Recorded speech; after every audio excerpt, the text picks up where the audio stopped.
Welcome to Biomechanics on Our Minds. My name is Melissa Boswell. And I'm Hannah O'Day, and we're PhD students at Stanford University.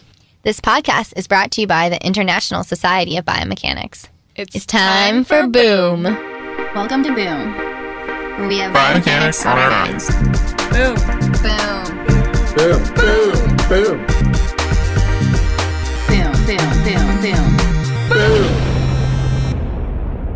Welcome to Student Voices, a series from the Biomechanics on Our Minds podcast.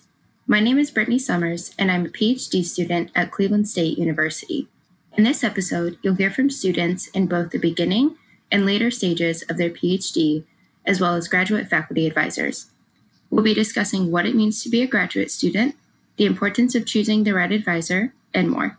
Stay tuned and enjoy the episode. Who do I hear? Voices. Student is near. Voices. Student voices. Voices.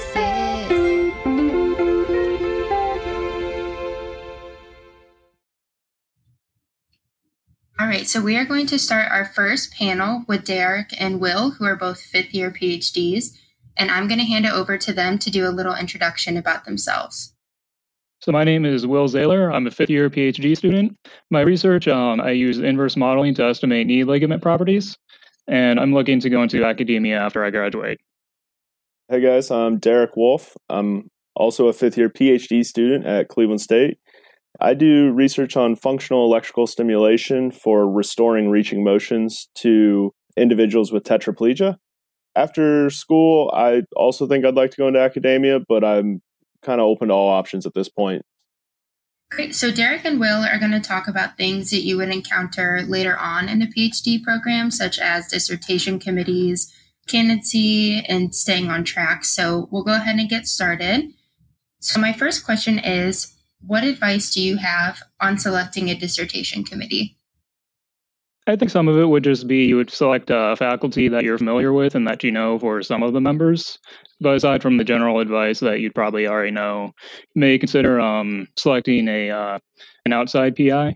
So, for instance, if you're interested in going into academia, you could select a PI from an institution that you're interested in going to after you graduate, and that could help you get a foot in the door later on. Yeah, I think that last part's great advice. I did the same thing. I've got an outside PI, which hope that maybe that can introduce me to more people outside the professors I work with every day here. And I think you also want professors who are going to push you and make your work better, who have a different perspective than your normal people who advise you. Yeah, like faculty would be more adjacent to your research area. If you select someone who has work that's very different from your own, then they may not be able to offer, as good of input as someone that knows more about your area and can really put you to task. Great. So what advice do you have on preparing a research proposal for candidacy and just preparing for the candidacy presentation in general? One of the issues I kind of had making my proposal is having too much repetition, but then one thing you have to keep in mind is your committee isn't going to read every word of that document. And so it's actually good to have some repetition and kind of repeat some general things from your document. And that, one, helps you kind of get the language down on it. And two, it just keeps maybe some of the main points in mind for the people who are actually reading it. Derek, anything to add? I think those are good points. I think for writing mine, it helped. I had a conference paper already written, that already did a lot of the literature search. So use what you've written in the past and use it to expand, and it should point you right through your candidacy and help you out a lot. Yeah, I agree with that. And if you do have previous publications too, it does kind of help in your favor to show that people outside your committee have actually reviewed the work and have, accepted it. So if you have a journal article, definitely that'd probably be part of your proposal, and that could help you build your framework around that to expand it out. And then you can use the feedback that you've gotten from the process of submitting that journal article to know what to help tailor in your proposal as well. Yeah, that just helps you really refine your language and then make everything clear and concise. So what advice do you have on writing a dissertation and maintaining on track with that whole process? So the number one piece of advice that I've been given and believe in is write every day. If you set a goal of, there's different people talk about it different ways. Is it 15 minutes a day, 30 minutes a day, or I heard it one crappy page a day? Like, it's not always like the quality you put out. You don't have to put out the best paper every day. But if you set a easy to achieve goal of I write every day, then eventually you have your dissertation or you have a paper you're submitting or you have whatever you're trying to write. And I think that's really helpful. So like what we do in our lab is we actually have a competition of how many days you write for 30 minutes. And it's just a friendly competition, but it's saying, are you writing every day? Our goal is 5 days a week, but really, you could even do 7 days a week and just say, I put in 30 minutes and even if I don't have the best writing session, I write. And that habit just builds up. Yeah, I want to kind of tag along with that. Derek and I are in the same lab, and so I've started participating in that competition too. And one way I look at it is it's like exercise. If you don't lift weights every day, then your muscles aren't going to get larger. And just when you're exercising, you don't have to lift the most weight, but it's better than doing nothing. For writing, I think that just helps you, in a general term, find your voice and then also get down some of the language for the ideas for your work. And it just helps you articulate those things better. And you only articulate them better through practice. And the other thing, too, that people get stuck with is they say, I don't have results yet. I can't write, or I don't know what to write. You can essentially write an entire journal paper before you do a single experiment. And you know what your intro should be. You know what your method should be. Honestly, you know what your results you hope they are and you think they should be. And then you can basically at least have good outlines on all of that. I mean, your intro and methods you should be able to write. And yeah, you may have to go back and tweak it, but that really helps guide your experiments. And your experiments make your writing better. Your writing makes your experiments better. And it just builds to a better product in the end. Yeah, and I agree with you don't need the actual results to actually start writing even the results section. You're not going to know exactly what the values will be, but it'll give you an idea of what plots you want to make. And then during your 30-minute writing session, you could make those plots and just have some dummy data to act as a placeholder. And that will guide the flow of your results section, since if you're using the plots or the tables to speak to your results or to present them.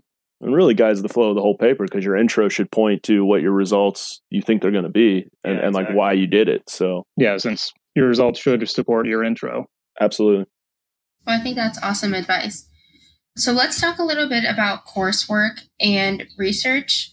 I think that's a big thing that graduate students have to adjust to, is now you're not only an undergrad, you're not only going to class and to lab and then, going and doing whatever else. You really have a commitment here, and you have to show up and you have to work and do your research, but there's a balance there. So what advice can you guys offer on balancing coursework and research? So off the bat, I think you need to schedule time to do your coursework.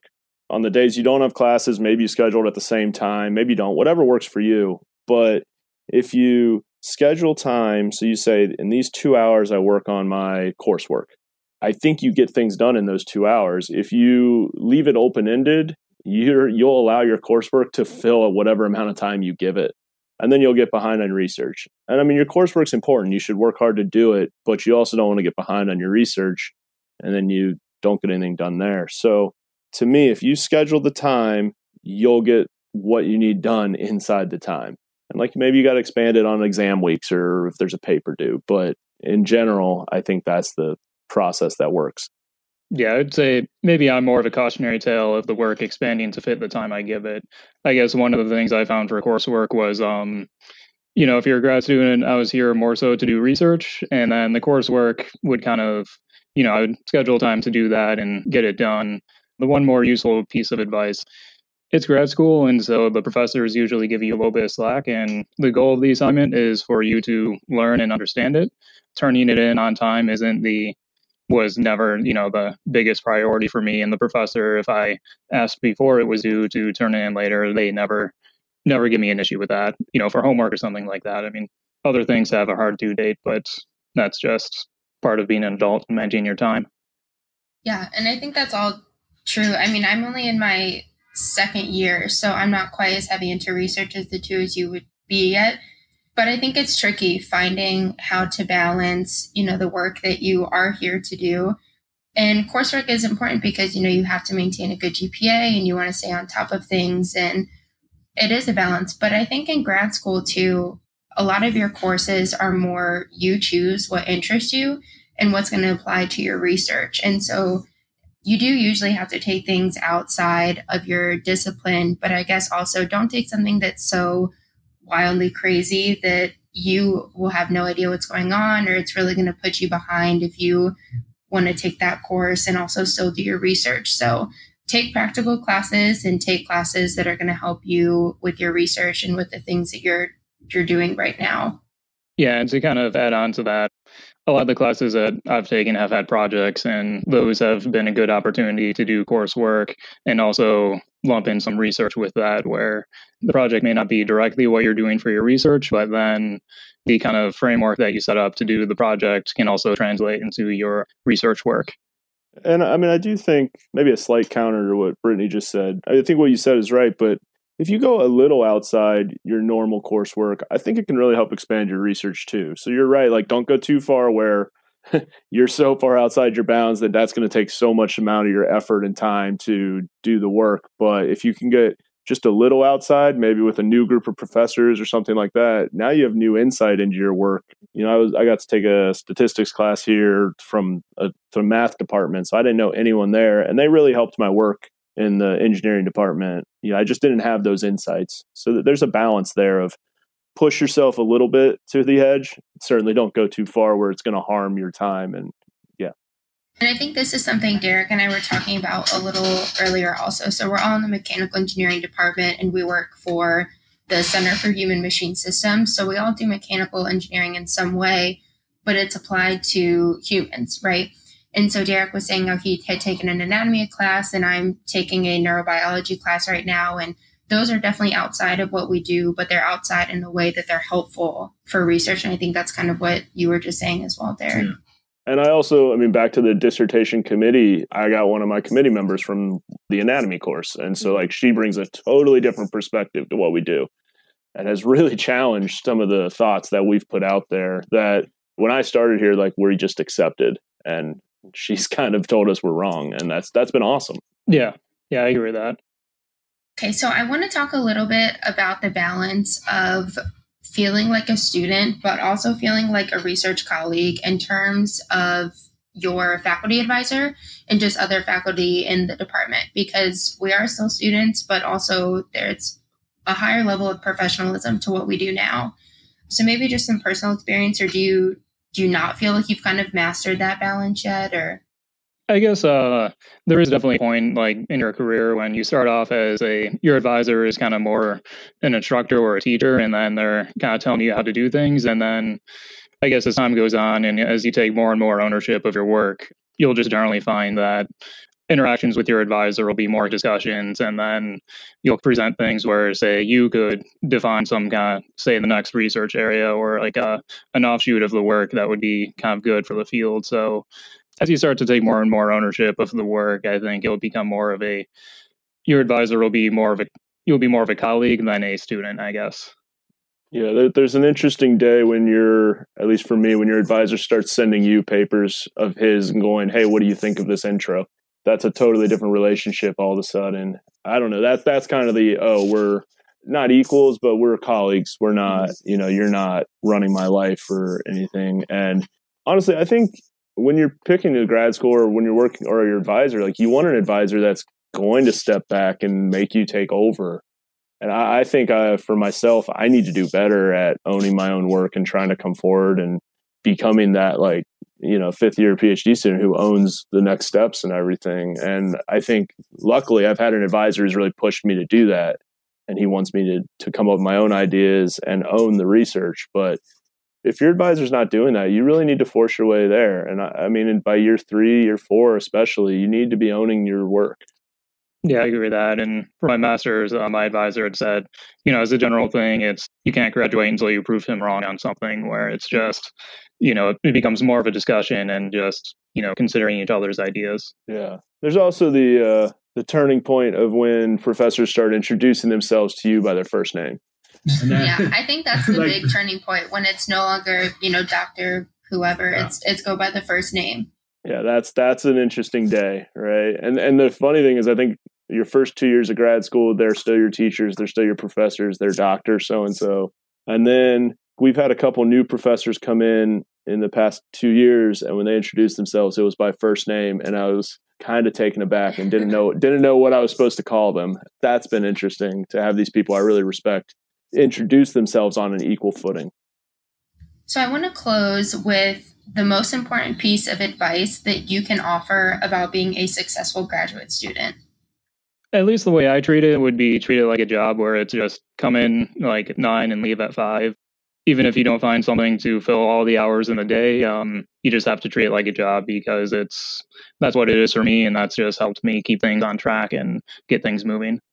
And I think if you do that, you don't end up taking all your work home. You have that balance that you're hoping to have. Whereas if you don't, like I said earlier, you let it expand into every part of your life. Because I totally agree. That would be my most important advice too, is it's a job, treat it like such, give yourself hours and hold those hours. Even give yourself a dress code. If that helps you get in a work mode, do it. I mean, if that doesn't matter to you, fine. But like, make it a job and do whatever it works for you. Yeah, like for instance, I can probably do a lot of my work from home. I do computational biomechanics, and so I can have a computer with me wherever I want. But I've just found I can't do work at home, and so I come into the lab every day just since there's that separation. And then I go home and I can keep the wheels from falling off there for whatever chores need to be done. Yeah, just kind of treating it like a job like that. I guess the only other piece of advice as I'm thinking about that I would have that I think is important is to be your own advocate and own your experience. You need to have a great relationship with your advisor. Your advisor is so critical to your experience, but you need to push your advisor to give you what you need. And I'm not talking about, yes, computers, things like that. That's important. But what you need to succeed as a grad student, from what feedback does he need to give you? What questions do you have? Like, you have to advocate for yourself because like we talked earlier, you're a professional now. This is your job. Treat it as such and advocate for yourself to be successful so that you and your advisor are working together to get you where you want to be. And I think building off of that, just be honest with your advisor. If you kind of get in a rut or if you're not exactly sure where you're going in the direction with your research anymore, or if it's kind of going in a direction that you maybe aren't as comfortable with because you're not as familiar with it, just be honest and keep that open, flow of conversation going with them. So that way you can stay on track and you can find something that's obviously going to be passionate for you, but it's also something that they can help you with and they can help get you the resources that you need. All right. So I think if you guys don't have anything else to add for that, I think we'll go ahead and end this session. Yeah, thank you. All right. Thanks, guys.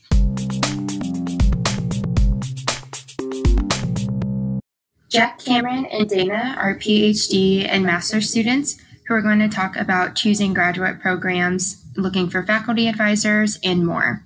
I'm going to turn it over to them to give a quick introduction about their research and where they are in their program. Hey everyone, my name's Jack Schultz. I'm a second year PhD student right now. A little description of my research. I work with individuals who are paralyzed from the neck down, and what our lab tries to do is to help them regain functionality in their upper extremities. We usually do this through functional electrical stimulation. So some of these individuals have a surgery where they have electrodes implanted in their muscles, and we can stimulate these electrodes to help them move their muscles. And I kind of work from the other side of things in determining user intention. One way we try to do this is through eye tracking. So the overall idea is to have the user look at a target and eventually be able to move their limbs to that target. And then I am Cameron LaMack. I'm a first-year PhD student, and I'm in the same lab as Jack. And my side of things right now is more or less just making the system more user-friendly, able to adapt to the dynamic use that it's supposed to have in the home, making it more just better, I guess. All right, so I'm Dana Lorenz, and I am a second-year master's student. I work in a different lab than Jack and Cameron. I work in the human motion control lab, and my research is around the modulation of reflexes during perturbed walking and trying to determine if the reflexes are caused by the change in muscle length or the force applied to the muscles. And post-graduation, I'm actually kind of hoping to get my PhD and then go into academia. What factors helped you decide on the graduate program that you're in now, and what should prospective students look for when searching for graduate programs? one of the first things I looked for, I kind of took an, I guess, uninformed approach to applying for graduate schools. I had two things I was interested in, and I just applied everywhere. I didn't really have necessarily a research interest that I was like gunning for and something. And so it was kind of just by luck that I found Dr. Schearer, who's my professor right now. So I don't know if that would be necessarily good or bad, just because I think having broad interest is good, but also like it makes applying hard, and it makes it, I'm only 2 months in, but like on this side of things, it makes things harder from a professor side of like whether or not they want to just say like, oh, I'm passionate about this subject. So when I was looking, I knew I wanted to come to Cleveland State already because I did an REU internship program here 2 years before I started. And then when I applied and got accepted, Dr. Vanden Bogert, who is my thesis advisor, offered right up front to be my advisor since he already worked with me while I was an intern during my undergraduate time. And kind of going off that, I think there are a lot of institutions that have REU programs or undergraduate research programs. And kind of similarly, I didn't actually end up doing an REU program, but I applied for a few of them. And even if you don't happen to get one of these positions when you're an undergraduate, it helps you to get your name out there, and potential advisors could remember you from their applicant pool and potentially reach out to you later. So I think it's always a good idea to apply for those kind of things, even if you don't end up getting them at the time. Yeah. I should add that that's how my advisor found me, is I applied for an REU at Cleveland State and I didn't get it, but then he was looking for doctoral students and, I was interested. Yeah. And Cam, I had kind of a different experience in what you did. I had a pretty specific research interest. And so when I was looking for programs, I was specifically looking for programs doing research in those areas. So, these are 4 good examples of how there's no necessarily one right way to search. You just kind of have to search around what's best for you and your research interests, however broad or specific they might be. So that's going to lead us into our next question on what factors helped you decide on your faculty advisor, or essentially what were you looking for in a faculty advisor, and what should prospective students look for? I think one of the very important things that you might not think of right away is you have to really be able to get along with your advisor. Especially for PhD students, you're going to be working with this person for 5 years, essentially. And going into it, maybe you don't think of yourselves as colleagues, but I think my advice would be to go into it thinking of yourself as a colleague with your advisor, and hopefully friends also. I think you definitely need to be able to get along with them, and that makes research that much more enjoyable. I think that's a huge part of it. You really are working with them every day, and then also making sure that you are actually doing something that you're interested in. I think sometimes it's easy to see a lab that's doing really cool and innovating research, and you want to be a part of it, but you have to make sure that your interests fit with what that faculty member and with what students in their lab are doing also. Yeah, definitely. Kind of harping on both those things. It's like, especially, if you're a PhD student, you're going to be spending 5 years of your life with these people and doing this research. So you just want to make sure, that you click and you're willing to, work productively in this environment on this project under this advisor for, 5 years. Yeah, and even from a master's student's perspective, you still want to have, if you're doing a thesis track, you want to make sure your advisor is someone you'll be able to work with and collaborate on your projects with, and be comfortable talking to them if you're struggling with something that's going on in your research. Because I've had a few times where I've had some issues, and if I was uncomfortable talking to my advisor, it would make my research a whole lot harder. Mm-hmm. So being comfortable talking with them, and even the people in your lab, being comfortable around them and enjoying working with them is a big part of picking a lab. And that's part of the reason I knew I wanted to apply to Cleveland State for a graduate program, because I knew I was going to like the people that were in my area of interests. What advice do you have on balancing coursework with your research? Well, personally with me, I've tried to pick classes that will relate directly to my research. And then if there's a project in that class, looping it back into my thesis so that I can kind of double dip with my work that I'm doing, so I can apply the stuff I did in class to directly just take it from my project or paper I wrote and apply it to my thesis. I did that last semester with 2 of my classes, and I basically wrote the introduction of my chapter while doing assignments for other classes. Yeah, I think that's a good way to kind of, like you said, double dip. And I found that so far in my classes that I found a huge overlap in some of the classes I've taken.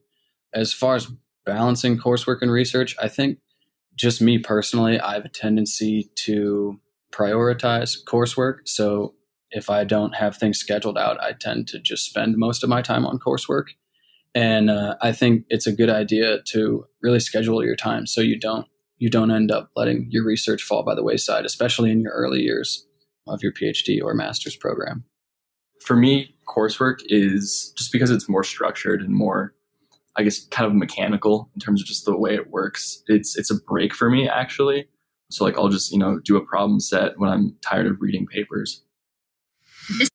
It was kind of touched on previously, but that transition from being a student to a colleague, I think it's something that all graduate students experience. But can you guys offer any advice on just having a more natural relationship with your advisor, kind of making that transition from being an undergraduate or even a master's student maybe into a PhD program, or, an undergraduate into one of those 2 programs?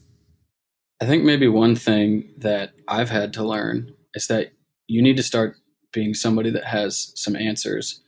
Graduate school is a lot more independent than undergraduate, and you have to be a lot more organized, I've found. And it's interesting because sometimes you talk to your advisor and your advisor doesn't have all the answers. I mean, you're working on things that nobody knows out in the scientific community, so you're working together towards a common goal, rather than most of the time in undergraduate, you're presented a problem and there's a solution, and you need to find the solution that whoever's presented the problem to you already knows. It's a completely different dynamic and something that I think takes getting used to. But yeah, I think communication is key in that regard, that you just need to be upfront with your advisor and make sure that you can talk through any problem that you have, kind of go into it knowing that you're going to be working together on these things. I couldn't have said it better myself. Yeah, since I have to agree with Jack, just being comfortable talking to them and knowing that they're kind of doing the same type of research with you. It's not like they already know all the answers. Where you guys are at right now in your program, what's the most important piece of advice that you could give about being a successful graduate student? Time management. Just being able to have that balance between your research and your coursework and not letting one thing overwhelm the other, or if there's any other outside factors like extra jobs or anything you're doing, just being able to balance all of that, because that's something personally I know I've struggled with a little bit. I don't know about you guys. The most important piece of advice that I've received is just kind of the phrase that it's a marathon and not a sprint, just because it's like, I'm looking down this huge projects and it's like, it's a multi-year thing. It's not like one course as it was back in, or like a 1 semester course back in undergrad. And just kind of like taking the knowledge, it's like, you're going to work through it, but it's going to take some time. Yeah, I have a couple things. One, I agree with Cameron that it's tough not to get overwhelmed in the beginning when your advisor presents you with the overall objective of the lab and you have no idea what words just came out of his or her mouth. Yeah, it's going to take a while to get up to speed on a lot of things, and you just have to remember not to be overwhelmed by that at the start, and that, yeah, like Cam said, you'll get there, and you should have plenty of support from your advisor and hopefully others in your lab. Another piece of advice I have on being a successful graduate student, I'd say it's easy to fall into the trap of comparing your research to other people's projects, whether that be papers that you've read or other people in your lab. And I think you just have to remember that everybody's research is different and everybody's project has value. You kind of get out what you put into it, and kind of your success is what you make of it. So yeah, that's kind of what I've got on that point.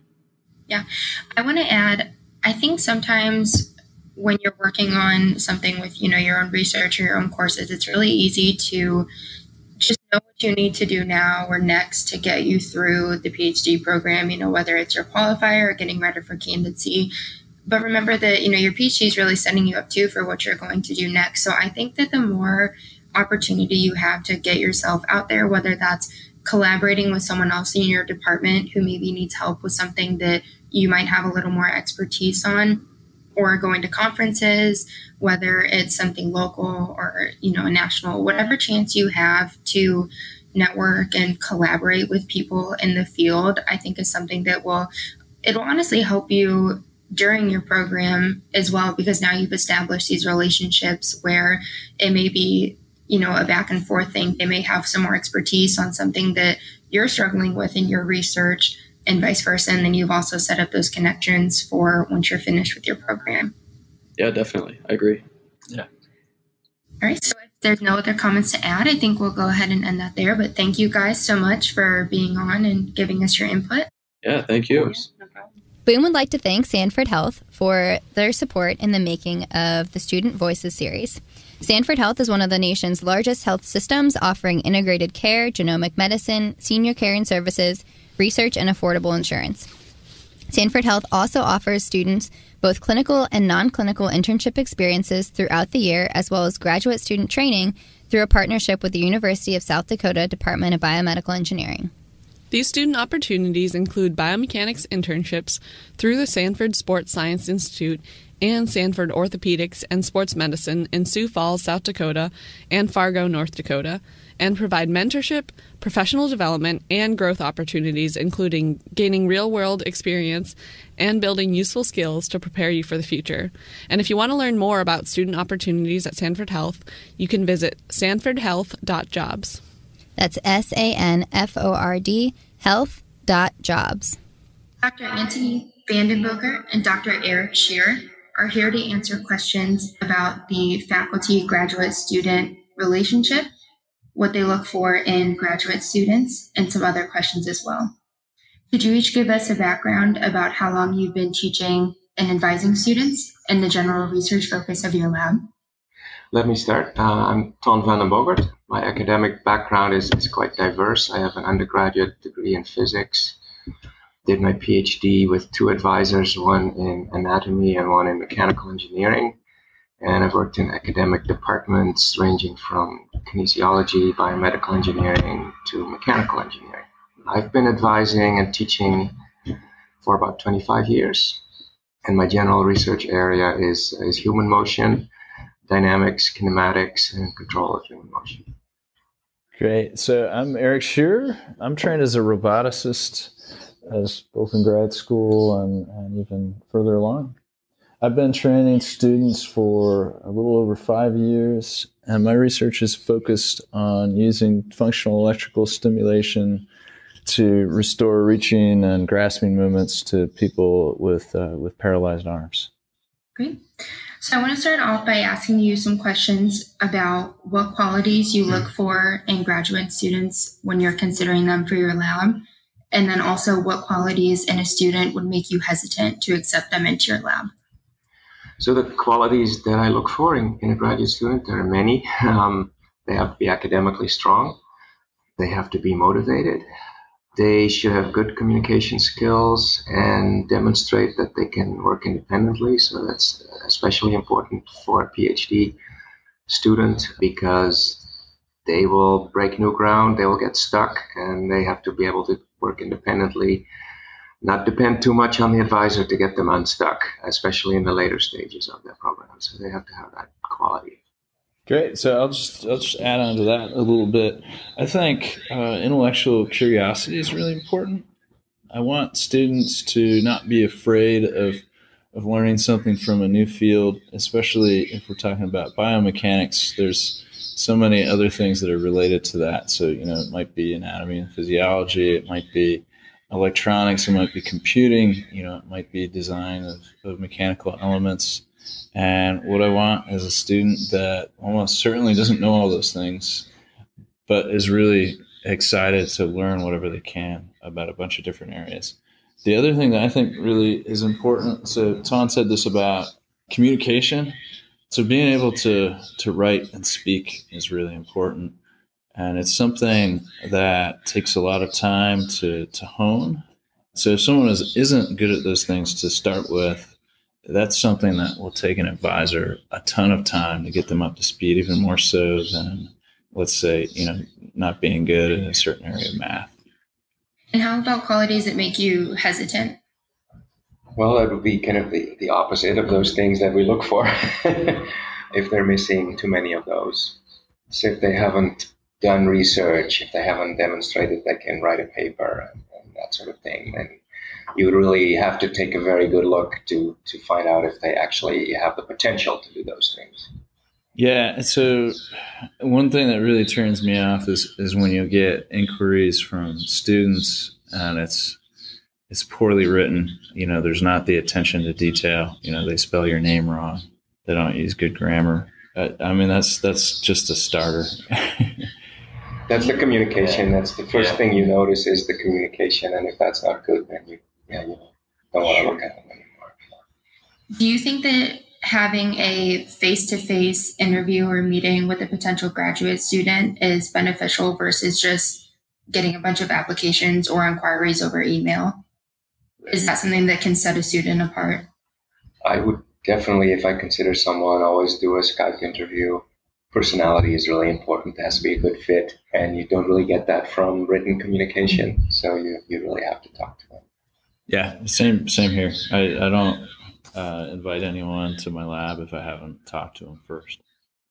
Okay, and then after a graduate student joins your lab, what are your expectations for them? Dr. Bogert, when I first started here, I was able to sit in with him in his lab on their meetings. And Dr. Schearer, I've seen you and your students and just kind of how you organize. So I guess what I'm really looking for is how do you structure lab meetings? You both have kind of touched on communication. Basically, just how do you help your students stay on track and vice versa? Kind of what do you expect from them once they've joined your lab? Yeah, so this is kind of how I do it. I have weekly lab meetings for everybody. Now, with a new student, I think it's important that they get some experience under their belt pretty quickly and some confidence that they can do it. So I give them a project that I've thought about. That's, they don't have to figure out what to do.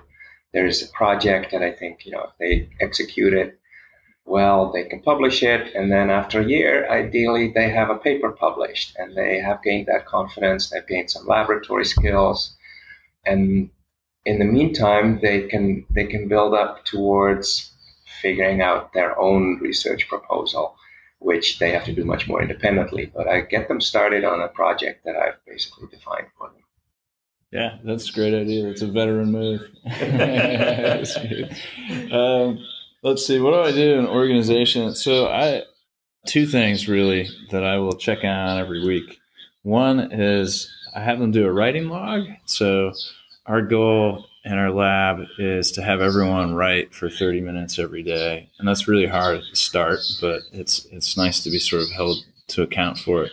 Then we give a prize at the end of the semester for whoever wrote the most days during a semester. So they keep a daily writing log. And, it's essentially I wrote for, whatever it is, 45 minutes, and I worked on this, and I did well, or I didn't do well. And this is where I wrote. So you can kind of look back and see, hey, what are my good habits for writing? The other thing is we set goals together. So on a semester basis, and then try to have them broken down into months and then weeks. So you have tangible things that you're working on from week to week. So that's sort of how I organize the workflow, I guess, with grad students and managing expectations. What do they write those 30 minutes? Yeah, well, so sometimes it's a paper, right? Of course, with first-year students, it's a little bit harder. Uh-huh. So it might be a fellowship application, for instance. So that's an easier one to jump into, especially if it's, here's a personal statement. You already know stuff about that to write. Yeah, and if all else fails, it could just be, hey, write a letter to your mom, just to get it flowing. I like that idea of forming that habit of writing. So one thing I do is before each weekly lab meeting, everybody sends me an email with a little report in it. And it has 3 parts. It's not something that I invented. I stole it from someone else. But the first part is accomplishments. So bullet points, what you've done in the past week. The second part is issues. So anything that you need to resolve that you might need help with. And then the last part is objectives. So what do you want to accomplish the next week? It kind of helps people stay on track and be somewhat accountable for their plans and what they do. It's not actual writing. It's just bullet points. Yeah. Great. So now I want to move a little bit away from what you look for in expecting graduate students, and I want to talk about what makes a good faculty advisor. And then also with that, what prospective students should be looking for when they are interviewing with and looking for graduate faculty advisors. Well, what makes a good faculty advisor? I don't claim that I'm a good faculty advisor. I think you have to care about the students and about their success because you're in it together and you have to accomplish this thing together. I think that's very important to look for that kind of attitude. I try not to have more students than I can actually properly advise. I think that's important. But you see some labs with 10, 15 students that do well. You see that also. So it really depends on the advisor, what kind of style they have.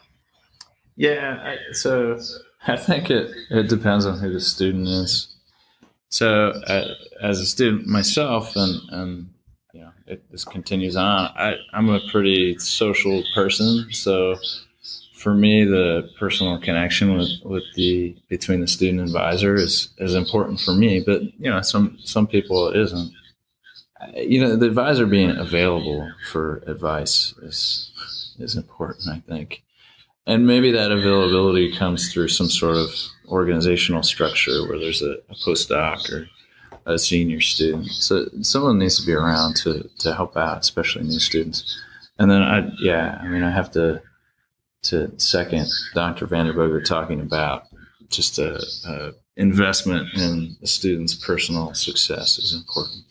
I think you should not just look at the advisor, but look at the lab and the environment and the other students, and maybe look at people who have come out of that program and have they been successful, that sort of thing. You don't want to go in without that sort of information. Yeah.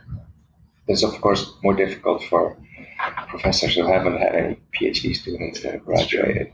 Well, but you can always get, if they're part of an organization that's consistently producing grad students that go to industry or go to academia or some sort of mix, that's what you're looking for.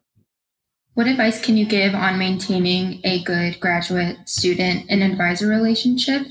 Or just if you want to give your own opinions on what the ideal advisor-student relationship would be. So I think the most important thing is communication.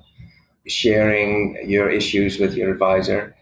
Don't pretend things are going well when they're not going well. I've seen that happen in other labs where I've kind of seen that happen, that students develop that attitude, and that's not healthy because ultimately that goes wrong. If things are not going well, you have to communicate that right away. And both directions, the advisor should also give that sort of feedback. Yeah, I'm on board with all that. It's good. Can't disagree with that. Yeah, everybody needs to be honest with each other. You know, this is where you stand, and with different people, there's different ways of delivering that message. I think the worst thing, especially for a new student, is to have no idea if they're doing okay or not.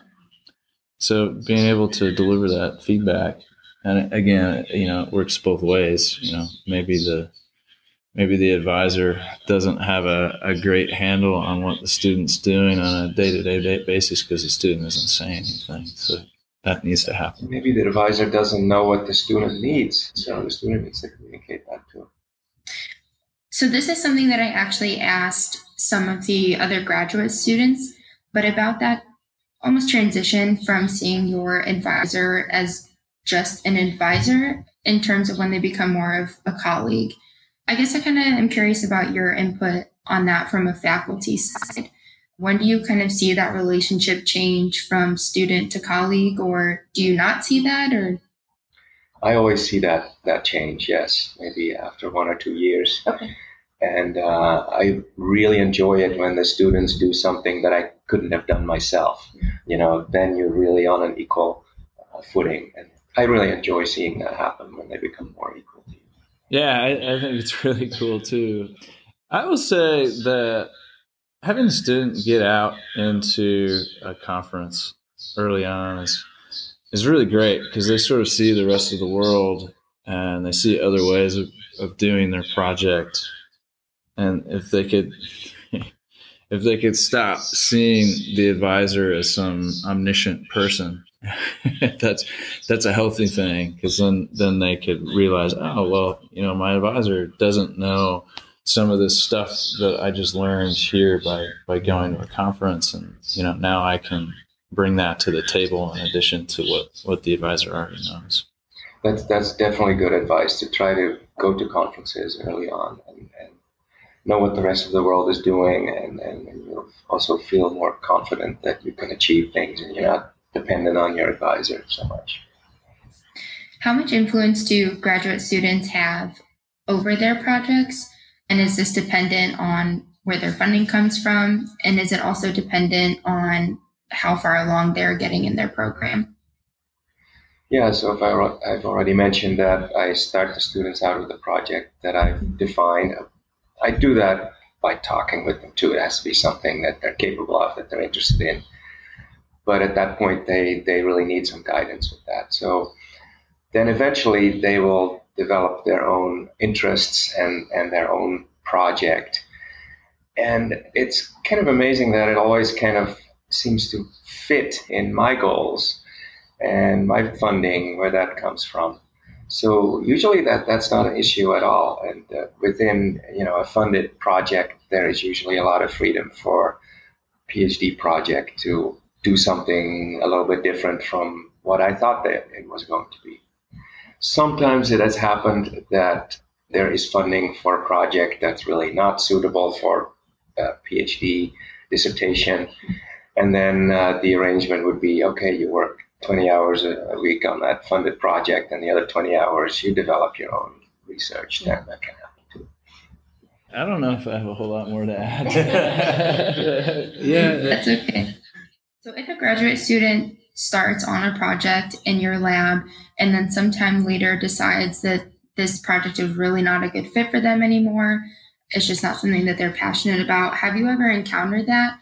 Or how would a student, do you think, go about addressing that in the best way? I would want the student to tell me for sure. I mean, it depends. If someone wants to do if I do biomechanics research and someone wants to do solar energy research or something like that, then we should probably part ways. But if it's kind of a parallel project, and that's all fine and good, I think. It might even be better. It makes the student happier. They're going to be more productive that way. And maybe it's a new line of thought that is going to enrich the lab. I think you really have to encourage them to be open-minded about, my advisor told me to work on this, but I don't think that's really suitable for my skills and my interests. Please come with ideas for something else you might do that's related enough that it would still be interesting for the advisor, and you can still work in that environment. So you're not stuck. Please come with suggestions. That's what I would say.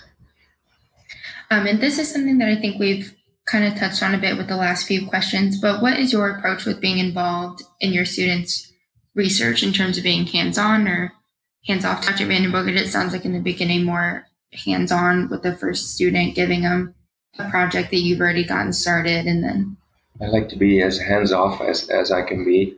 Let them fail sometimes, but then they have to take the initiative to come to me and say, hey, I need more help. That seems to happen too late, usually. That, at some point I say, it's not going well. Maybe we should sit together and look at it together. I feel like they should talk to me earlier sometimes. But I like to be as hands-off as I can. But then there's the risk that they don't talk to you. Well, I suppose I only know my own personal experience here on what hands-on means. I don't have any interest in sort of being involved in nuts and bolts of what a student's doing, lines of computer code or something like that. But I love just the back and forth of bouncing ideas off.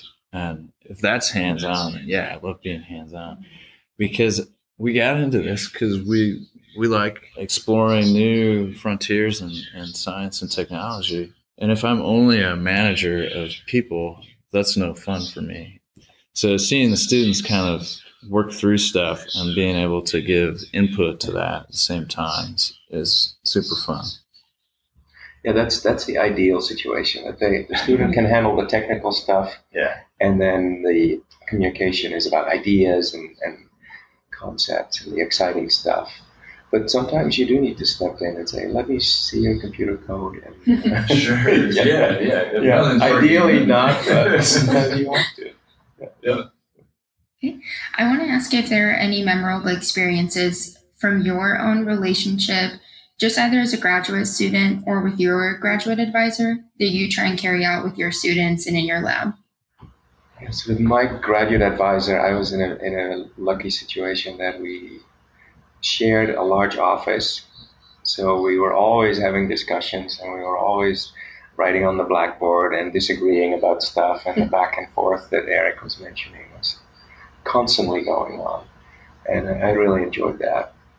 I wouldn't want that share my office with my own students right now, but that's definitely something that I think a student can really benefit from that sort of discussion. So there's a few things I remember with even members of my committee, and for me it was the random outside conversations. So my advisor played college football. He's the biggest roboticist that I know. He's a defensive tackle, and I love college football. So we talked about college football all the time, and that sort of like broke the ice between here's this really smart person that I'm trying to measure up to or something like that. And it just made him a real person. Or with other people so I had 2 kids in graduate school. So there was one guy on my committee that had 2 kids in graduate school, and we were able to share stories about that. He could give me some advice on that kind of stuff. So I don't know. I try to learn about what the students are up to and the kind of things they like in their personal life. In their personal lives, and see if I can make a connection that way. And I hope that's helpful in making me more approachable and less of an authority figure, I guess, so they can get to that collegial level that we talked about earlier. Collegial level, I think that's kind of the ideal relationship where you can learn from each other and be more equal. Do you have any closing pieces of advice you'd like to offer on being a successful graduate student that maybe we haven't touched on? Something that you're just really dying to say? You should work really hard. Well, and another thing is keep in mind you're doing this for yourself, not for your advisor. Mm-hmm. So develop your own independence, because you come out with a PhD, and then you're on your own, and you're going to have to do that. And so go to the conferences and publish and develop your own career, because your advisor is not going to take care of you anymore after you finish. All right. Well, I think with that, we will wrap this up. So thank you both very much. Thanks for listening to Student Voices, a series by Biomechanics on Our Minds, by students and for students. If you have an idea for an episode of Student Voices, or if you want to host your own episode, please reach out to us at biomechanicsonourminds@gmail.com or tweet at us at biomechanicsOOM. We'd love to hear from you. Let's keep these conversations going.